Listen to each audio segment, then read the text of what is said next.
All right, you guys, today we are going to take a look at 3D shapes and the different ways that we sort them. When we are looking at an object, we know that it is 3D or three dimensional if we have a length, a width, and a height. And if we look at the objects here on the right, these are things that we often see at home or at school around our community. So these are objects that you should be familiar with. Just from looking at these common items, hopefully you will start to get a better understanding of how often we interact with 3D shapes. Each shape does have their own individual attributes that will help us to determine how to best categorize the objects. When we're able to sort these items, then it helps us to make sense of the world around us. When we bring in different pieces of knowledge, we automatically will start to sort that in a way that becomes meaningful to us. And by taking note of specific attributes of an object or shape, it becomes more beneficial to us. Not only can we use them in solving mathematical problems, but then we can use our knowledge in other facets of life. The first thing that we look at with 3D shapes is the flat surface or the faces of the shape. There are some instances where our face will be curved.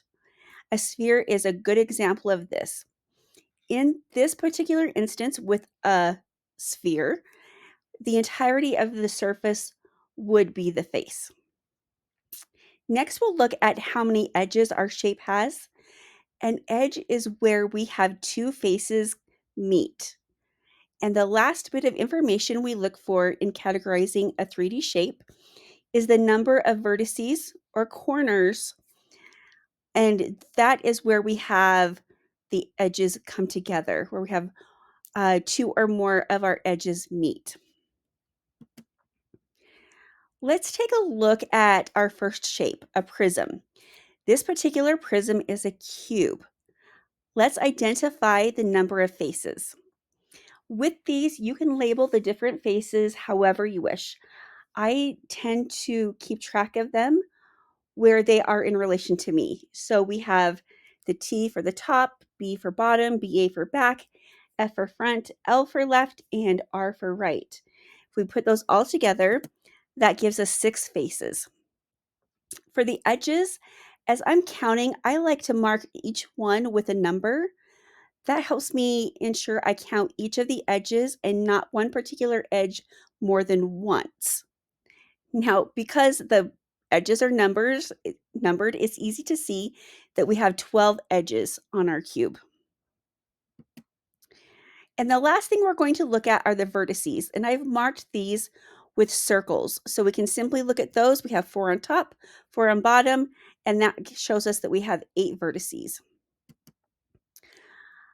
I want you to keep in mind that we do not look at measurements to determine what type of shape it is, just to decide if it is a 3D shape or not.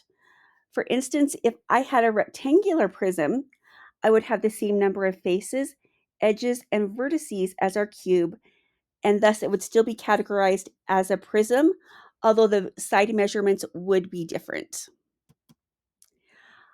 I also want to give you plenty of time to practice this skill so that you are feeling confident as we move forward with 3D shapes. When a new slide comes up, pause the video, make your assessment of the number of faces, edges, and vertices each shape has, then unpause and see how well you did. When the next slide comes up, pause it again, and so on and so forth. This will give you a lot of time to practice.